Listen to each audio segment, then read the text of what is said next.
परब्रह्मलिंगम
Thank you.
पुढे शांती सगळ्याचा पुढे नाव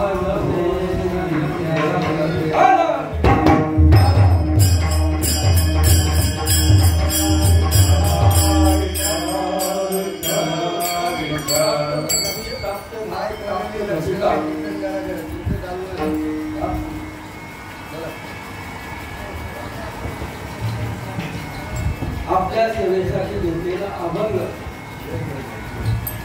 आपल्या पालिकेतील 9वे महापौर संत शांताबाई, आपण शांताबाई बोलतो त्यांना संताबाई नाव संता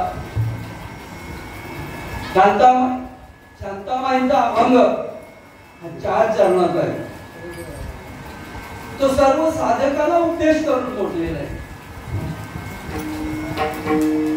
आणि श्री क्षेत्र दिवा या गावी समर्थ सद्गुरू श्रीपाद बाबा, समर्थ सद्गुरू रामदास बाबा यांच्या कृपा आशीर्वादाने गुरुवर्य नाना बाबा आणि आपले आदरणीय बाबूराव पाटील आहे यांच्या मार्गदर्शनातून चाललेला हा वेल किंवा हे केंद्र अखंड तेवढ ठेवलेलं आहे. बाकीचे सर्व मोठे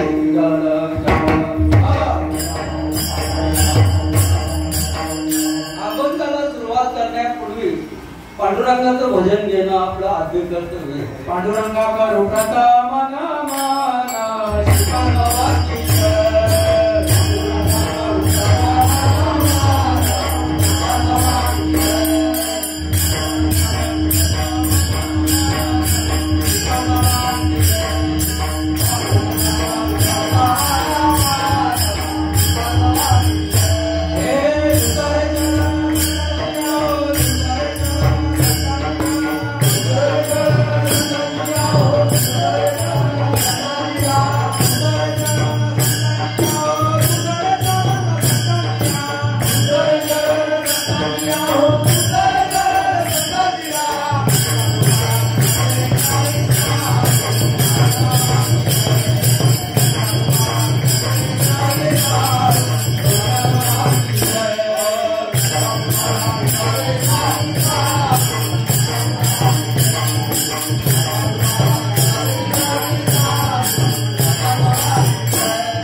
शांताबाई बंडोबा केरोबा श्रीपाद बाबा रामदास बाबा नारायण बाबा माने बाबा गुरुवर्य नाना बाबा आबा बाबा सर्व बाबा त्यांच्या कृपा झाले सदेता विस्तार बाबाजी सद्गुरु दास तुका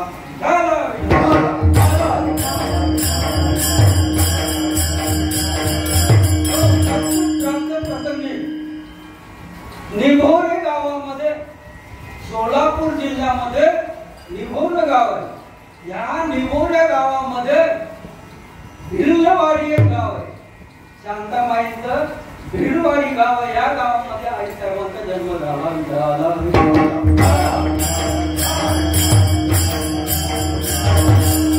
संत होण्याच्या अगोदर माऊलींचं भजन करत होते.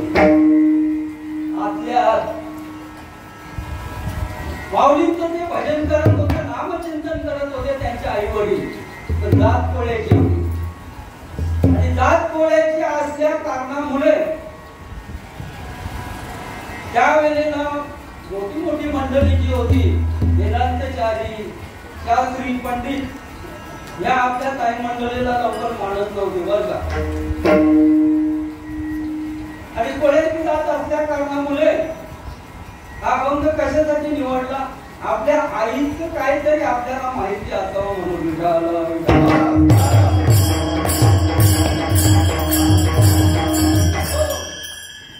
लहानपणीच त्यांचं लग्न झालं. पूर्वी प्रथा होती लहानपणी लग्न करायचं. आपल्या आई साहेबांचं लहानपणीच लग्न झालं आणि त्यांना निगोरे गावामध्ये दिलं. निगोरे गावात दिल्यानंतर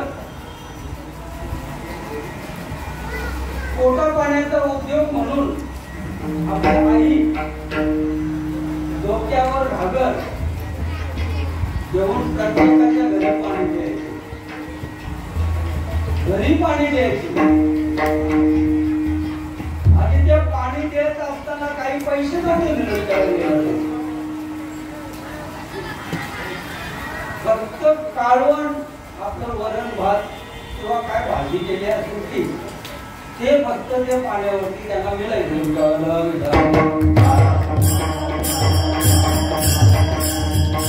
पाणी भरता भरता त्यांना उद्धव नावाचा एक मुलगा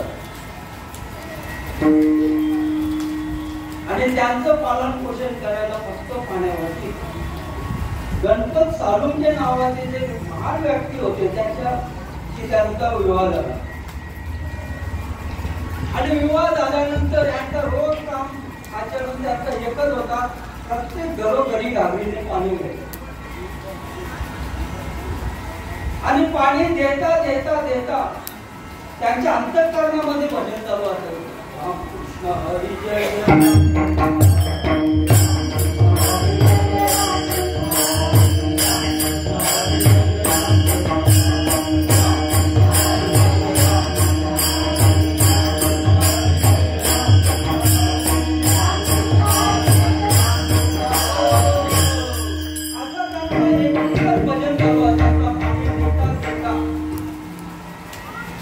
काही काळ उलटल्यानंतर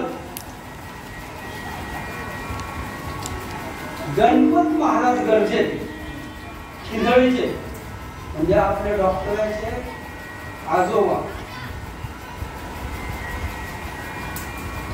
आणि आप्पाजी कुलकर्णी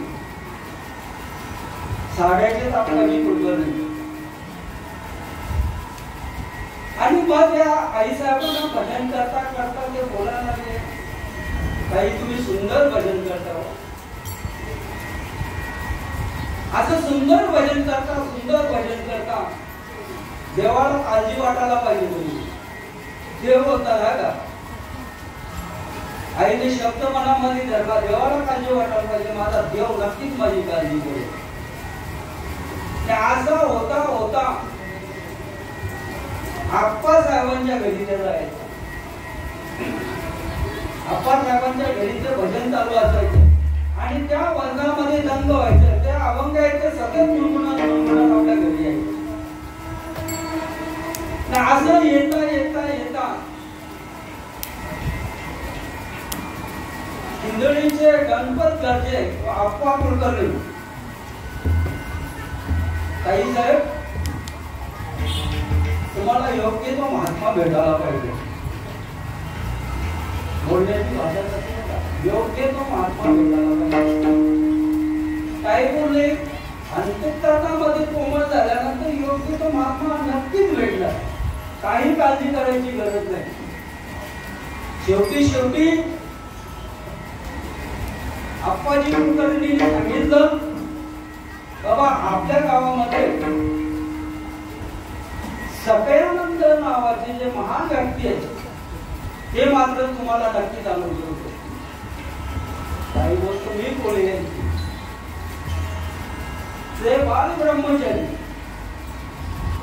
आमचं त्यांचं कसं पटायचं. आई साहेबांनी सांगितलं त्याचं पटायचं नसून पण एक दिवस तरी देवाला शरण यावं लागेल. बघा काय श्रद्धा काय भाव होता त्यांचा. शेवटी देवाने हाक ऐकली केल्यानंतर सगळ्यानंद महाराज देवोड्याला आले. जसं आपल्या घरी संत श्रीपाद बाबा रामदास बाबा आले ना तसे आले. ही आपली तिथूनच परंपरा आहे. आपल्या घरी येऊन आपल्याला अनुभव दिलेला आहे. आपलं भाग्य आहे. पण जप तप नाही करताना, कोणताही साधन न करताना देवी ते आनंद चित्ते असू द्यावे समाधान.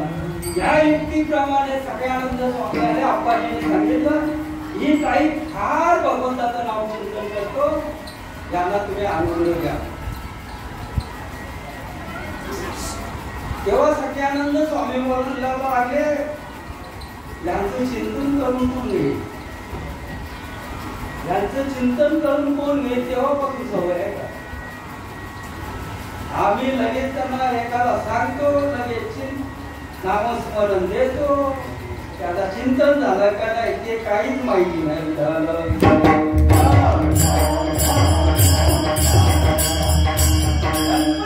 गरजेने सांगितलं चिंतन मी करून घेईन.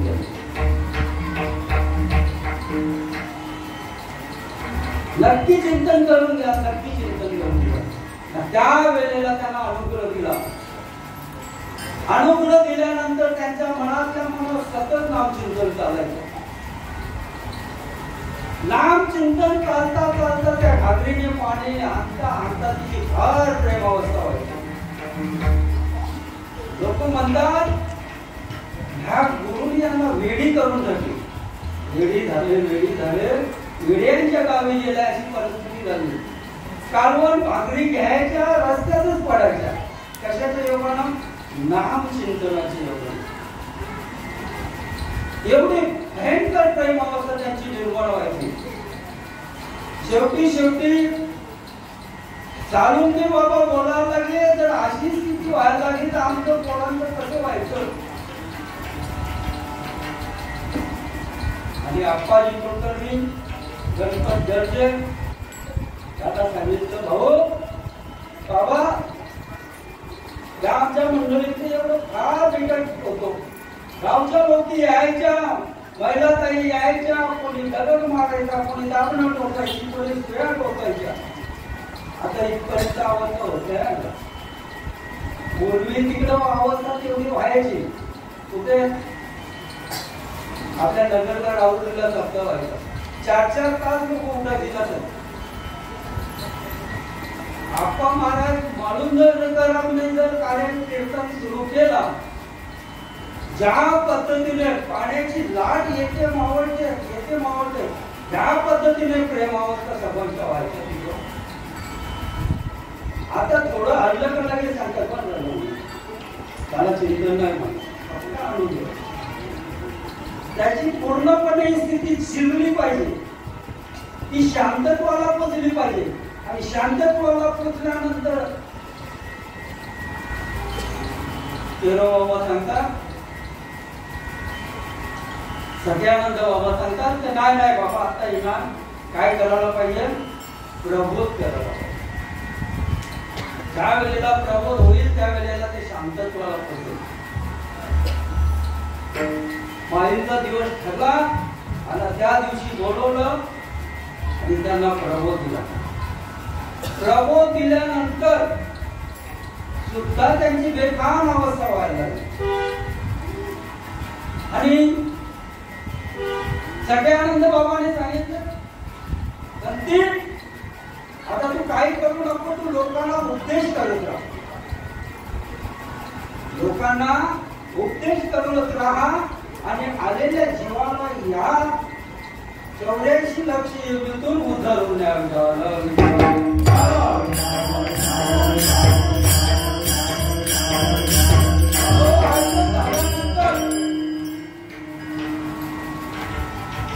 आई साहेब कीर्तन करायला सुरुवात झाली.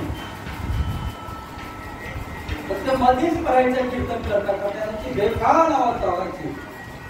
काहींच्या दोन्ही बाजूला दोन हात उभे राहायचे, काही करू नये म्हणून.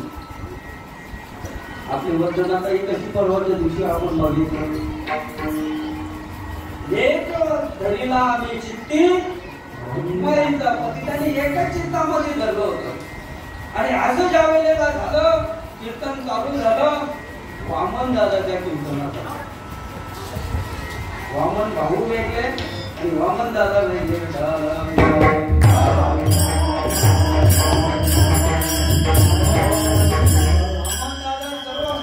अभ्यास करणार होते आणि ते बोलायला लागले, ही या दर्जातली स्त्री कीर्तन करते, लोकांना उपदेश करते. अरे रे रे रे, जसं तुकोबारायांचा हाल केलं ना, त्याच पद्धतीने आपल्या आई साहेबांचा हाल केला. आपलं कोणी करत नाही, आपण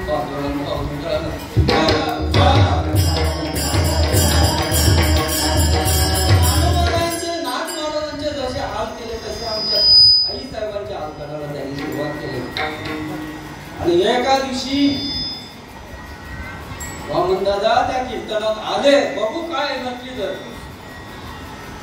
आणि ज्या वेळेला आई साहेबांनी त्या अभंगाला सुरुवात केली आणि तेव्हा लोकांनी सांगितले यांचा कार्यक्रम होऊ नका. आमच्या त्रिपाल बाबांचे त्या वेळेला सांगायचे लोक यांचे कार्यक्रम होऊ देऊ नका. तर आपण सर्व एकत्र आलो आणि कोण कार्यक्रम बोलतो ते बघायचं. कोणाची हिंमत झाली नाही.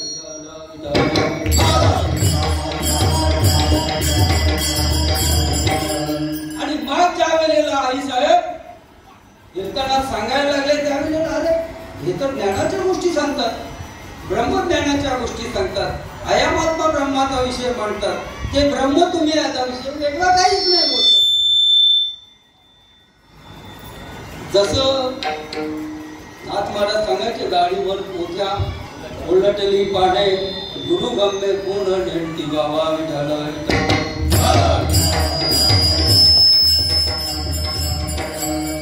त्यावेळेला त्यांनी सांगितलं आम्ही भरपूर पाठांतर केलं, पण हे आमच्याकडे ज्ञानच नव्हतं. त्यांनी कबुली दिली बरं का, आमचे कबुली नाही देत. का कबुली देत नाही? भांडी घसेल पण नाक कापला नाही पाहिजे अशी पद्धती. तुम्हाला तो दृष्टांत माहिती असेल, नंतर माहिती तुम्हाला काय माहिती नाही, तरी आपण विषय घेऊन चार चोर होते, त्यांनी भरपूर चोरी करून आणली आणि वाटप करायला सुरुवात केली. 14 जण बसले. ते धनाची तर प्रत्येकाला त्याने वाटा केला, जेवण बिवण रांधलं, एकदम व्यवस्थित बनवलं. बनवल्यानंतर शिल्लक भांडी राहिली. ते भांडी घासील कोण? भांडी घासील कोण? आणि त्याने विचार केला, जो बोलेल ना त्याचा नाक कापायचा,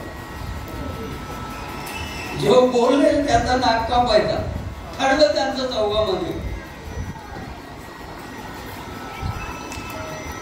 चोरांचे बाजदार दुसरे 2 चोर आले आणि ते बघतात सर्व आहे, हे का बोलत नाही. प्रत्येकाजवळ गेले तर कोणीच बोलत नाही. लास्ट एकाकडे आले आणि त्यांनी सांगितलं माझा नाक कापू नका. अरे मग तूच भांडी घास. आता तू बोलला ना नाक कापू नका, तूच भांडी घासायची. मी भांडी घासेल पण तुमच्यासारखा नाक कापून घेणार नाही. दृष्टांत आहे, म्हणजे मी भांडी घासायला तयार आहे, नाक कापणार नाही. आपले महात्मे चित्तीने ब्रह्मज्ञान, सत्य नामस्मरण, सत्य प्रभू, सत्य बोध, सत्य हा परमात्मा सत्य पटवून जीवाला सांगतात. ते सांगतात नाक कापला तरी चालेल, आम्ही तुमची भांडी घालणार नाही.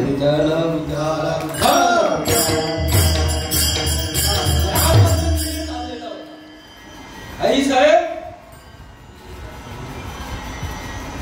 असा कीर्तन चालू असताना दुसऱ्या गावामध्ये तिकडं वामन भाऊ आले. वामन दादा संपले आता अनुग्रह घेऊन. दुसरे वामन भाऊ आले आणि कीर्तन चालू असताना ते सर्वजण उठले, कारण ते मोठी व्यक्ती होती ना त्यावेळेला. वामन भाऊनी इथे शांतामाई जी आहे ती कीर्तन करते, ती ताई आहे. त्यांना कोणी अधिकार दिला कीर्तन करण्याचा? जसं आपल्या देवामध्ये घडलं ना, आम्ही साक्षीला आहे त्याच्यात. त्यांनी सांगितले अधिक महिन्यात स्त्रियांनी कीर्तन करायचं नाही.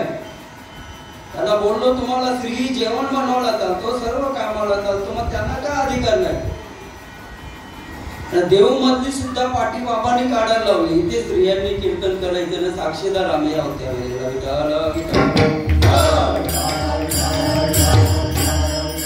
बाबांनी नको तेवढ्या तिथे शिवाय आपण घालणार नाही मात्र. आणि मग असं झालं तर आजपर्यंत तिथे पाठी राहिली नाही. सुरुवातच केली, हा कोण आहे तो त्यांनी पाठी लावली होती. नको तेवढं शिवाय द्यायला लागली तिथे. दुसऱ्या दिवसापासून पाठी आजपर्यंत आता नाही. आणि मग त्याने सांगितलं इथे नाही करणार, प्रवचन करा. यांना बोललो बाबा आपण इथे कीर्तन काही मंडळीला करायला लावा, बाहेर मंडळ करू ना. मग पावसाळ्याचा दिवस सर्व बोलले आता नको, प्रवचन तर प्रवचन करायचं. मग आजच्या दिवशी त्यालाच प्रवचन करायला सांगितलं. आणि ते बोलले तुम्ही ते बरोबर ज्ञान सांगता.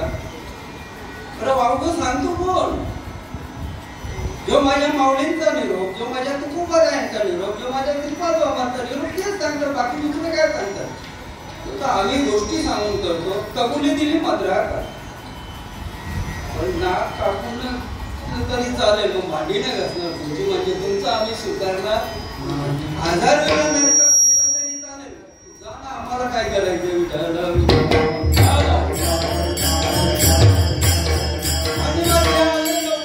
त्यांच्या पाया पडायला लागली, ते थन थन नाचत झाले तिकडून.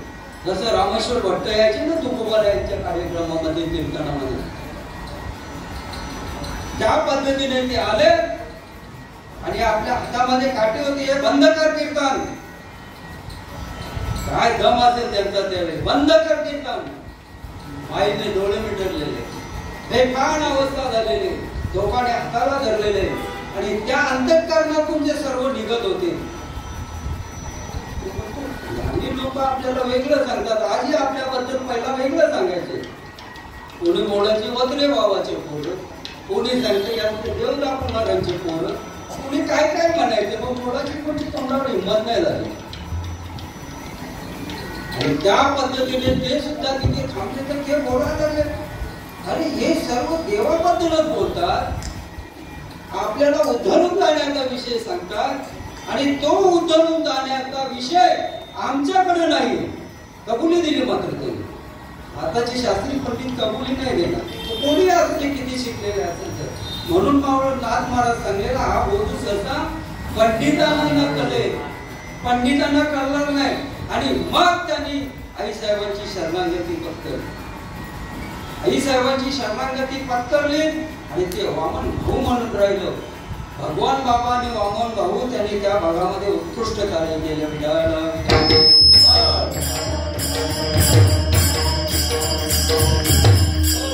आणि मग असं संध्याकाळची वेळ होती. आई साहेब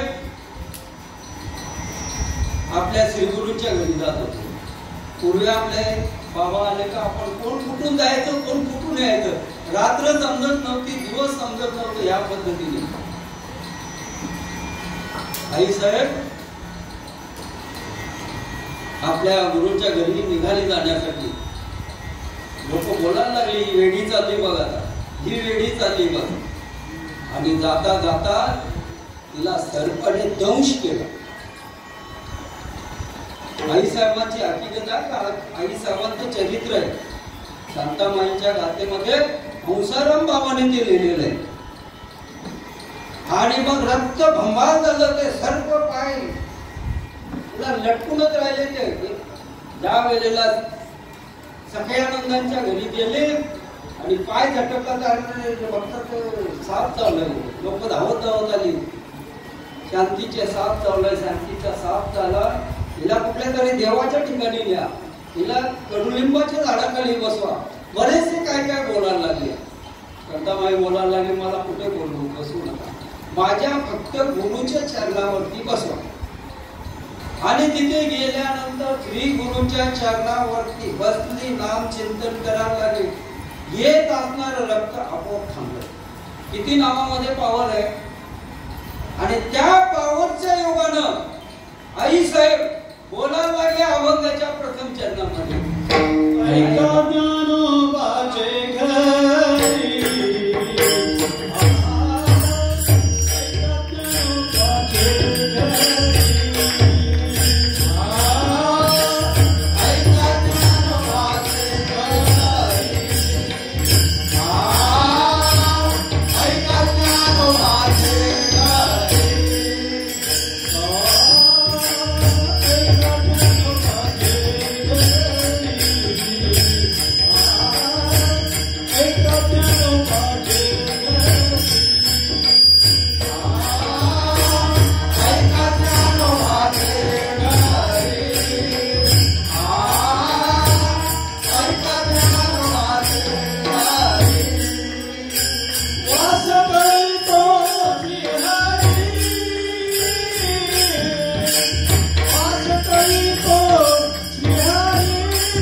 पैठण क्षेत्रामध्ये आवाज गेला.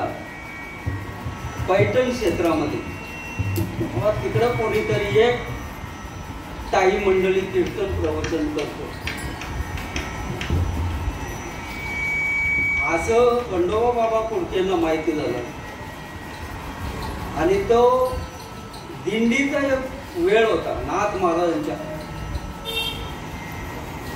दिंडळीवरून म्हणजे गर्जे महाराजांच्या तिथून काही दिंडी जायची. आई साहेबांच्या अंगणातून दिंडी जायची.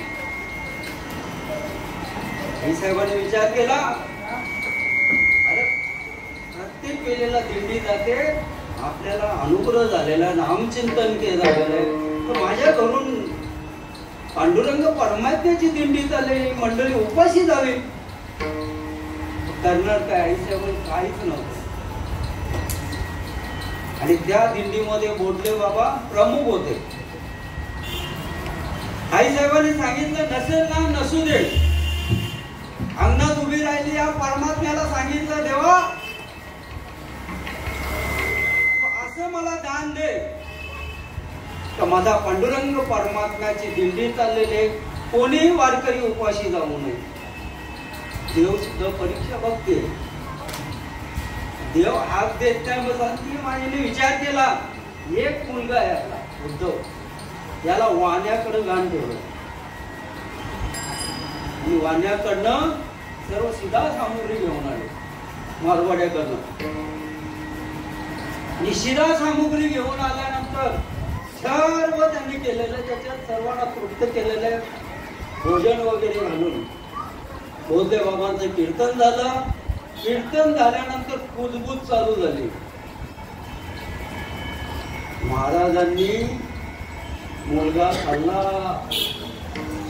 महाराजांनी मुलगा खाल्ला, बोंबाबोंब झाली. बोधले बाबांच्या कानावर आली. नक्की काय झालं?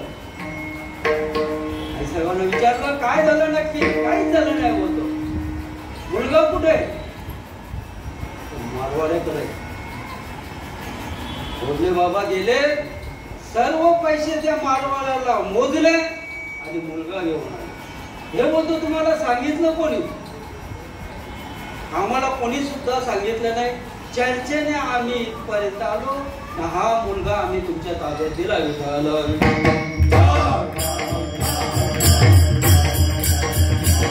आमच्याकडे गंज पैसा आहे, समजा श्रीमंती आहे, पण ह्या आम्ही करू शकत नाही कारण ती बुद्धीच होणार नाही ना. झाले तर तुटपुंजी होईल, पूर्ण न होईल.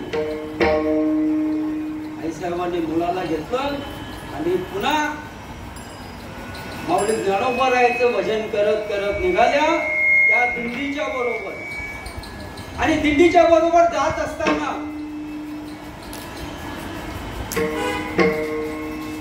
आई साहेब बेभान अवस्थेमध्ये राहायचे. आणि ही बातमी बंडोबा कुडके, ते फार मोठे पैलवान होते त्यावेळेला, त्यांच्यापर्यंत ही बातमी पोचल्यानंतर पैठण क्षेत्रामध्ये गेले. आणि बंडोबाबा कावसन मध्ये राहायचे. आपल्या नाथबाबांची समाधी आहे, त्या समाधीच्या नदीच्या पलीकडं ते कावसन गाव आहे म्हणून. आणि ते आले पाहायला, बघितलं आणि संतांची कृपा झाली हो, आई साहेबांची कृपा झाली. आणि ज्या पद्धतीने सगळ्यानंद बाबांनी आई साहेबाला सांगितलं तू आजपासून कार्य करत जा, आणि बंडोबाबाला नामस्मरणाचा अनुग्रह दिला. आणि काही वेळानंतर त्यांची अवस्था पाहून, त्यांची स्थिती पाहून मग त्यांना प्रबोध दिला. आता आपली स्थिती नाही बघत, अवस्था नाही बघत, प्रबोध देऊन मोकळं. कच्चा वे कच्चा नाही गुरु का बच्चा. बरेचसे महात्मे सांगतात फक्त, त्या साधकाकडे लक्ष देत नाही. सगळ्यानंद बाबा तिथून यायचे निगोऱ्याला. माझ्या ताईचे चिंतन चाललंय का नाही. आमचे श्रीपाद बाबा बोलायचे, भाऊ बरं आहे ना, म्हणजे घरचा विषय नाही, तुमचं चाललंय ना तो बरं आहे का. आपण घरच्या पद्धतीने जायचो, बरं आहे म्हणजे आता आपण सर्व चांगलं आहे. मुलं बालक बाबा असायचे, कधी कधी असं तोंडावर हात फिरवायचे, ते बरं नाही, हे बरं चाललंय का. नारायण बाबा भर कीर्तनात बोलायचे, ते नाव कोणाला मारत नव्हते. वा किती वेळा लक्ष गेला, कीर्तनात बसलंय ना, किती वेळा लक्ष गेलं. आपल्या या स्वस्वरूपावरती किती वेळा लक्ष जातो, याचा त्यांनी ठरवायचं.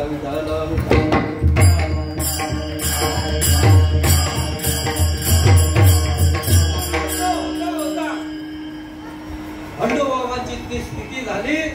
4-5 तासानंतर त्यांना प्रबोध दिलं. सगळ्यानंद बाबा त्यांच्या बरोबरीत होते, तरी सांगितलं शांतामाईला तुम्ही करा. इथं आम्ही बघतो, मी करतो म्हणून. काय श्री म्हणतो श्रीपाद बाबा रामदास बाबा असायचे ना, ते सांगायचे भाऊ तू कर, तू यांना उपदेश कर. आम्ही बोलतो ना, आम्ही समजवलं ना, आम्ही उपदेश करू. हा कुठेतरी गबाळपणा बाहेर राहिला पाहिजे.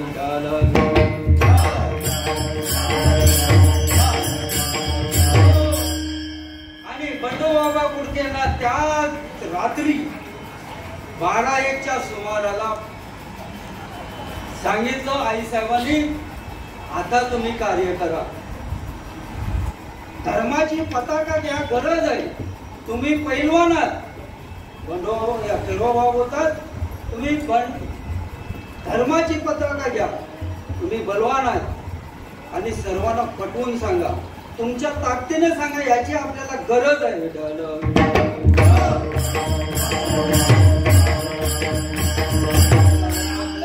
तेच सांगायचे, भाऊ तुम्ही सोन्यासारखे पिवळे आहोत.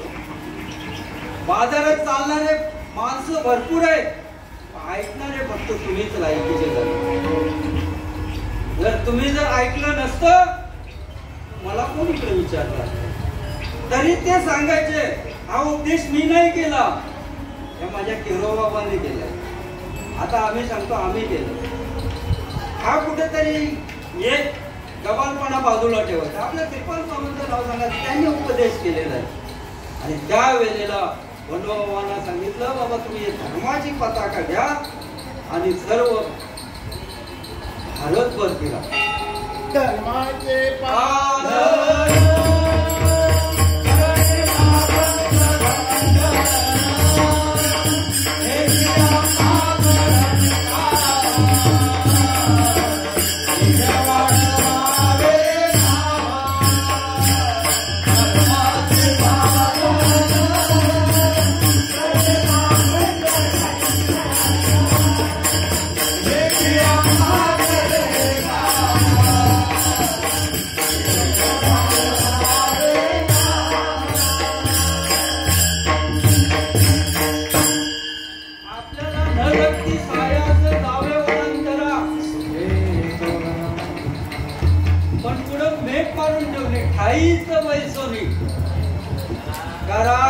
चित्त आवडी अनंत.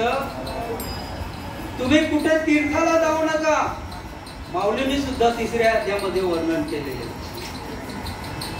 तुम्ही शरीराचे न पिडावे, तुम्ही तीर्थात न जावे, न शिनवावे काही, तुम्ही बाकीचं काही करू नका. पण दिलेलं चिंतन आहे, दिलेलं नामस्मरण आहे, याच्याशी एक रूप राहा.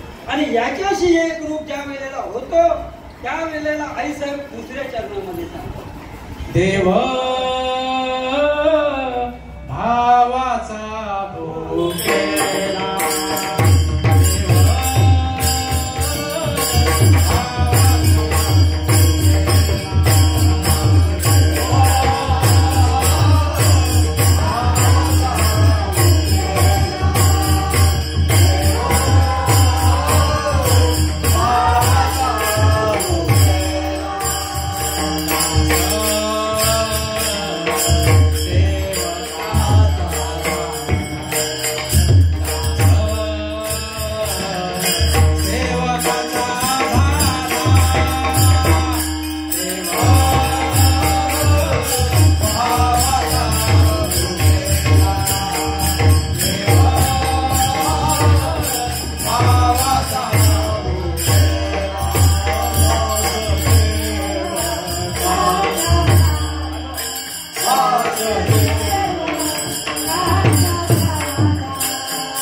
त्या महात्म्याने ती कविता केली. सांग ना माझ्या बाबाला,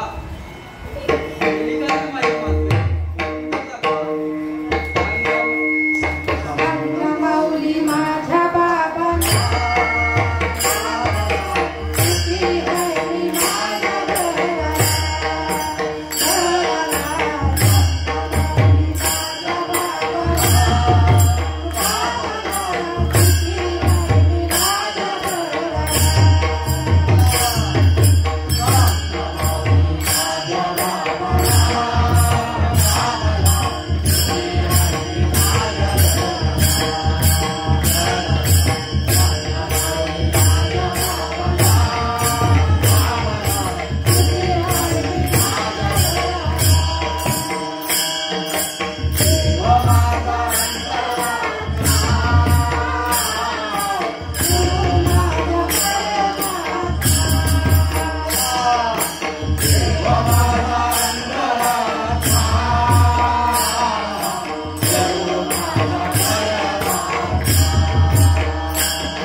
या अंतःकरणातून उर्मी उठत असते आणि त्या उर्मीच्या योगाने सर्व घडत असते.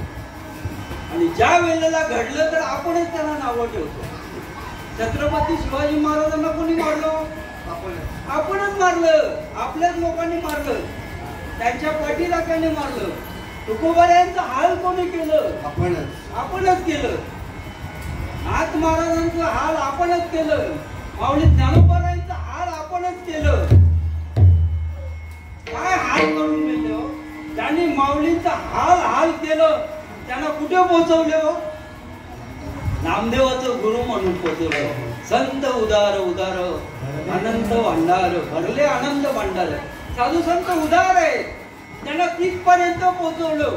ज्यांच्या ताटात देव जेवत होते, कीर्तनात नाचत होते, त्यांचे गुरु बनले होते. काय अधिकार दिलेला आहे त्यांना? योगी पावन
साधू संत हे पावन मनाचे दुसऱ्याचे अपराध आपल्याकडे घेतात आणि त्यांना चांगली वाट दाखवतात.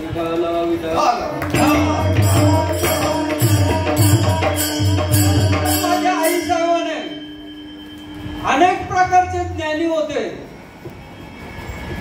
गावचे पाटील होते, पुढारी होते, त्यांना सुद्धा त्या मार्गाला लावले.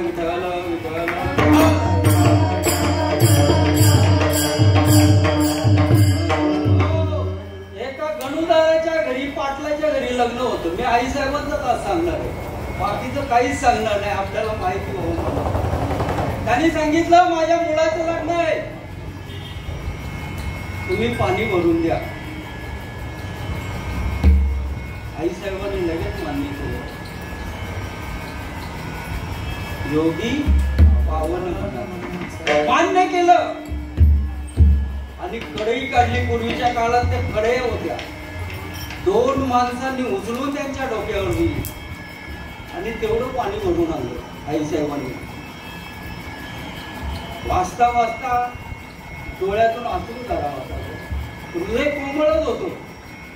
पण आमची ती मोठी सवय, असं काहीतरी व्हायला लागले का मध्येच चहा येईल, मध्येच काहीतरी खायला येईल, आपला सर्व त्याच्यात जाईल.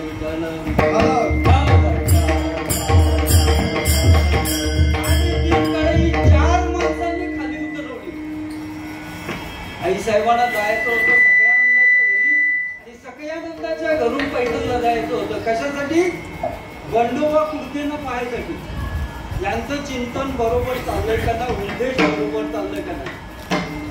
आम्ही नामस्मरण देतो, मी माझ्याहून सांगतो बरं का, मात्र चिंतन त्यांचं करून घेत नाही, फक्त प्रबोधाची घाई करून ठेवतो. आता एका ठिकाणी गेलो तर सांगतात मीच नामस्मरण दिलं ना, प्रबोध दुसऱ्याकडनं घेऊ नका. अरे आमचं नामस्मरण समर्थ सद्गुरू गुरुवर्य नानाबाबांनी केलं आणि प्रबोध आमचे प्रेमाळू दयावंत, आमच्या ताईंचं मान राखणारे रामदास बाबांनी केलं.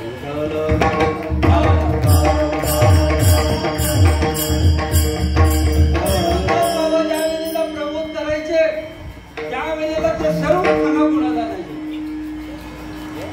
हे असं झालं असेल तर ठीक, नाहीतर बस चिंतनाला, बस नामस्मरणाला जवळजवळ आम्हाला चौकाला 1.5 तासही लावले.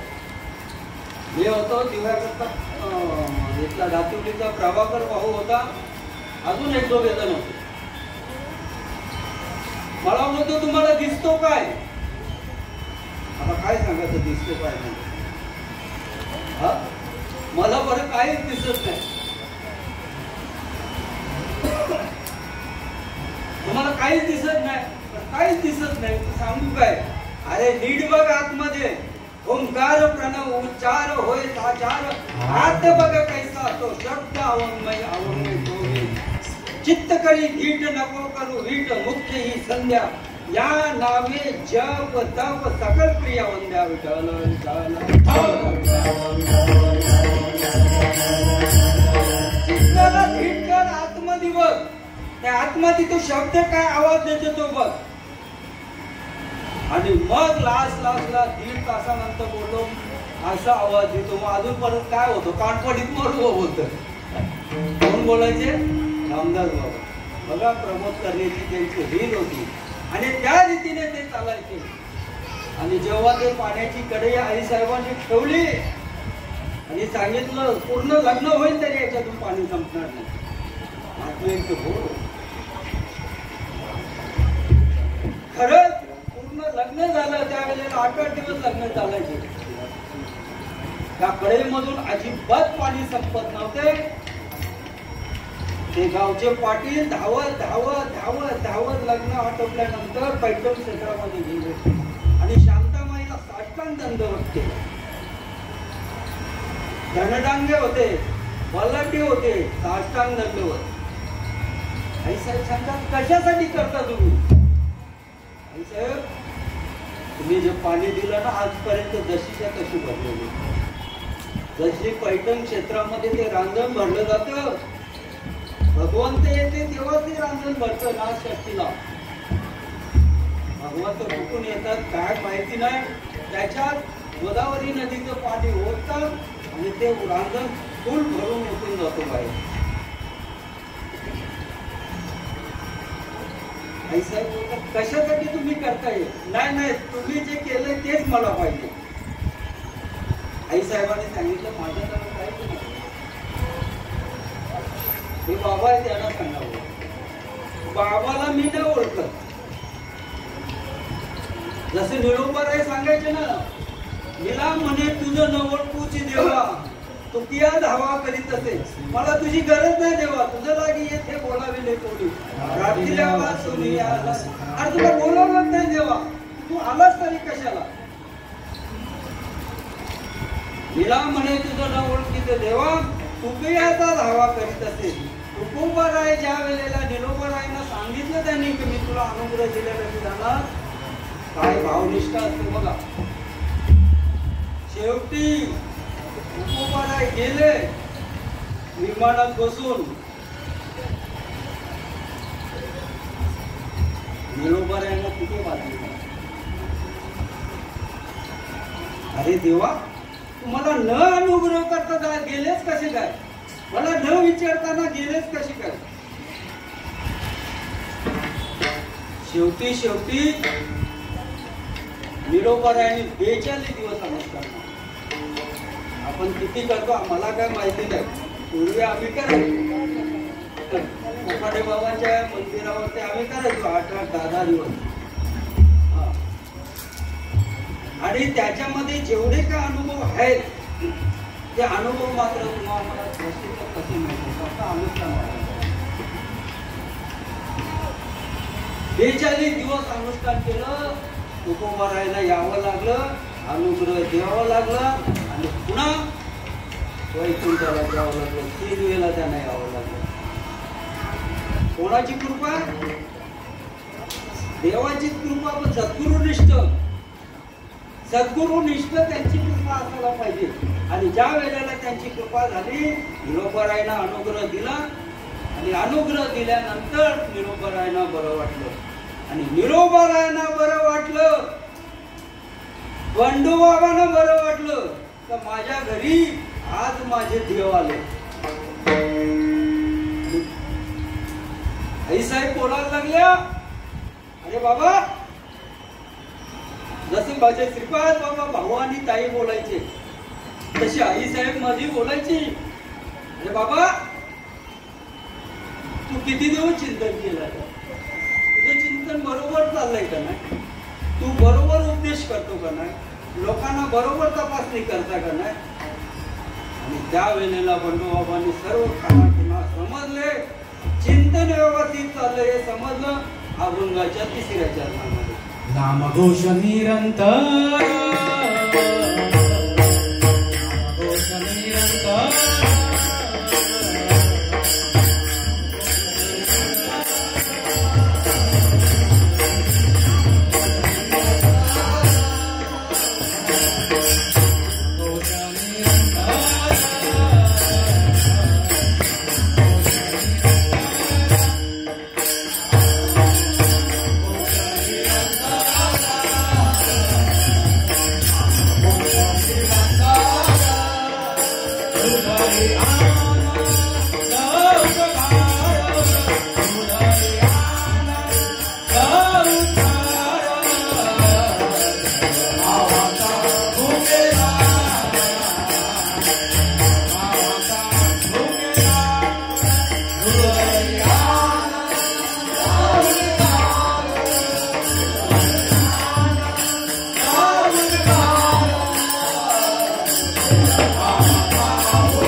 निरंतर हृदय आनंद उद्गार.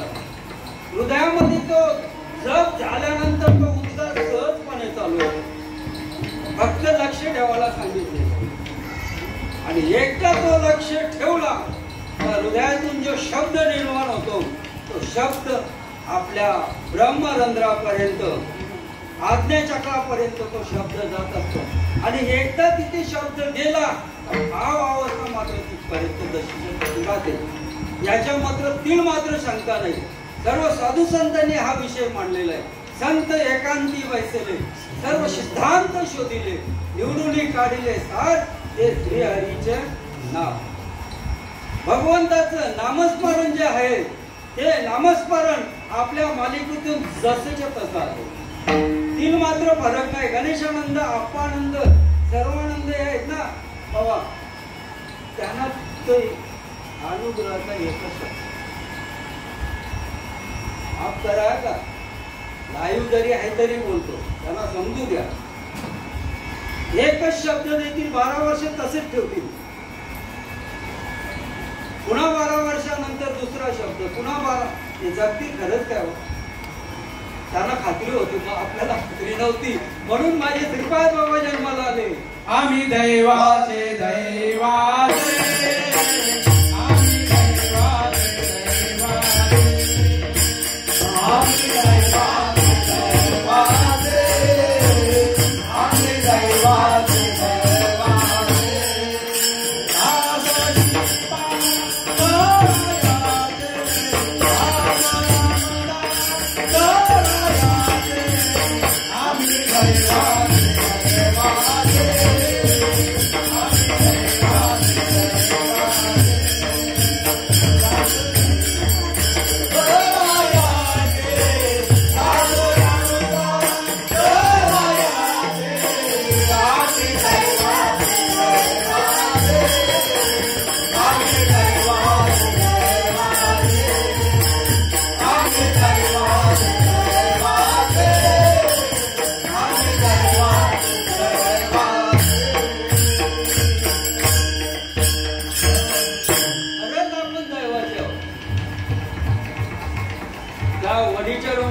जेव्हा गेलो तेव्हा मी अभंग बोलत होतो. काय ऐशी दशा येईल माझ्या अंगा, चित्त पांडुरंगा झुरत असे आणि तो केस कापत होता. तो बोलतो असं झुरलं का चित्त तुमचं? मग उगत बोलतो बाबा.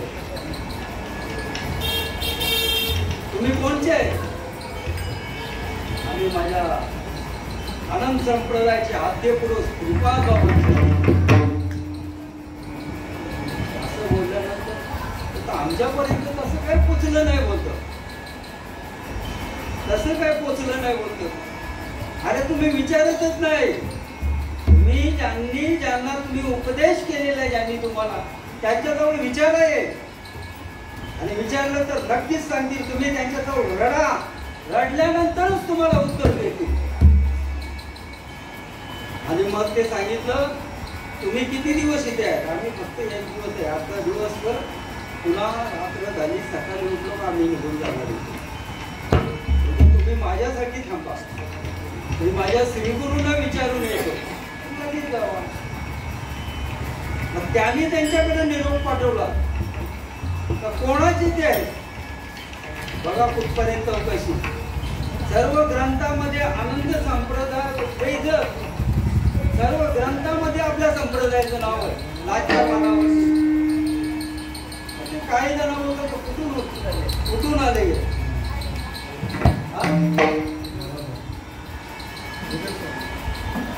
श्रीधर स्वामींचं आहेतच आहेत, पण त्यांनी प्रत्येक ठिकाणी उल्लेख केलेला आहे. आनंद संप्रदाय उद्भोज त्या मार्गातून मी ते आलो आणि मला ते माहिती झालं. आणि ते मला माहिती झालं म्हणून सेवितो हा रस वाटीत राहते का. आणि आम्ही तो वाटत राहतो. मी सांगितलं मी काय आम्ही देत नाही. तुम्ही जे करता त्यांच्याजवळून घ्या. आत्ताच करा. आत्ताच केल्यानंतर तुम्हाला ते देतील. तुम्ही आहेत गणेशानंदांचे. बरोबर आहे का नाही? कारण ते काय करायचे पाण्यावरती बसायचं. ते तर पाला टाकून त्याच्यावरती ते सर्व प्राप्त करून घ्यायचे. माझ्या माऊलीने ते बाद करून टाकलं. त्यांना बोलून माझ्या माऊलीने बाद करून टाकलं. रिद्धी शेती निधी अवघित उपाधी जाऊ त्या परमानंदी. हे सर्व बाद केलेलं आहे. आणि ते बाद केलेलं मुख्य बीज आहे. मुख्य गावायचं आमच्यापर्यंत पोचला. आणि ते पोचल्यामुळं आम्ही इथपर्यंत पोचलो. सर्वांनी हाताने टाळी आणि मुखाने नामस्मरण करावं.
संधी सखयाच्या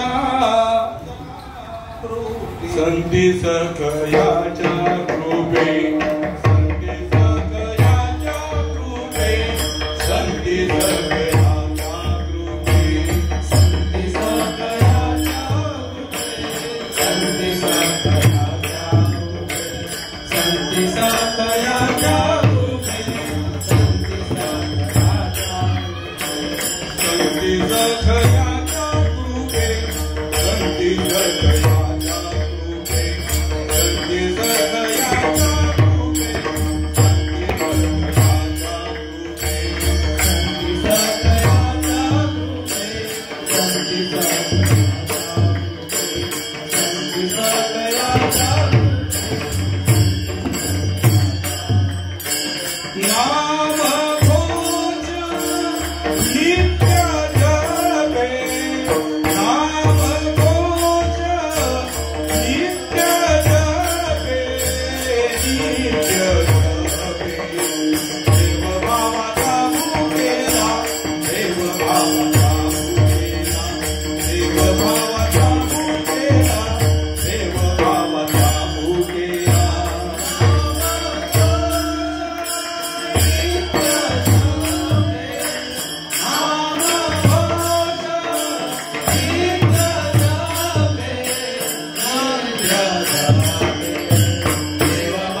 आमच्या लाडक्या संतामाई यांच्या अभंग गाथ्यामधून 158 अभंग, या अभंगाचं ऐकत ज्ञानोबाच्या घरी वास करीतो श्रीहरी देव भावाचा तुला. या अभंगावरती यांना वाईंचं फक्त चरित्र होऊन राहिलं, बाकीचं मी काही सुद्धा बोललो नाही. आणि मी ठरवलं होतं का माईंचंच आपल्या साधकांना, आपल्या गुरुजनांना या आईचं चरित्र समजावं, या निमित्ताने हा अभंग रचला. याच्यामध्ये काय चुकलं असेल तर माफ करा, आणि चांगलं असेल तरी सुद्धा माफ करा. जय विठ्ठल, जय जय विठ्ठल, जय विठ्ठल, जय